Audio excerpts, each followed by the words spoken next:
So, with the trial over, Harry's starting to realise he's going to need all the friends he can get, no matter how kooky. Everyone says Luna Lovegood. Luna's a very odd character, and I think when he first meets her, he does what everyone else does as well, which is to dismiss her as being very, very odd. An interesting necklace. It's a charm, actually. Keeps away the narwhals.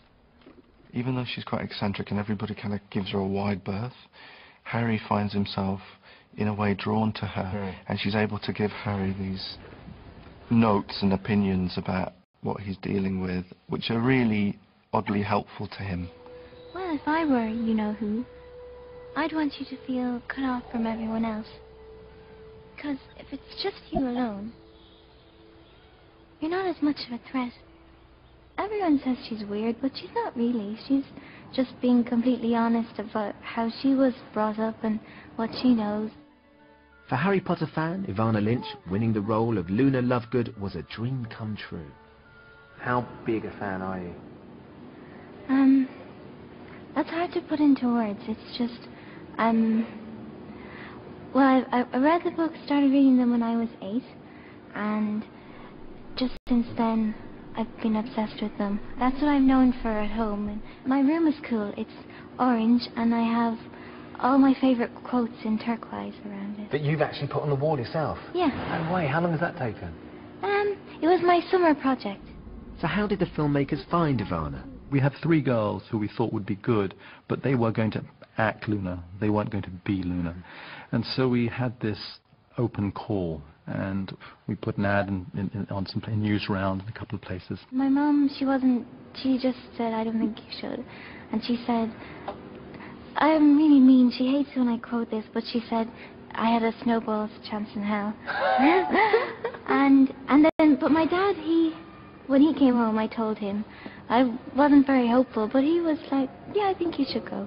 People start to show up, and it wasn't really more and more and more and more and more people. And I think we ended up with around 20,000 people. It was ridiculous. It was sort of, it was unbelievable. And people, you had 45-year-old women, you had, men. It was really quite, kind of, some of it was a little weird, I have to say. And they made us say our name and where we came from, and I did that. And then they were whispering about us, and Was that a bit weird?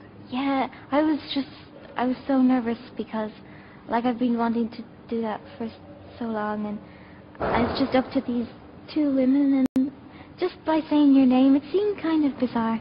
There were some incredible people, but there was only one Luna. And they said, okay, you're coming for a screen test, and I said, oh, that's good. And then they said, you're going to be doing the screen test with Daniel Radcliffe.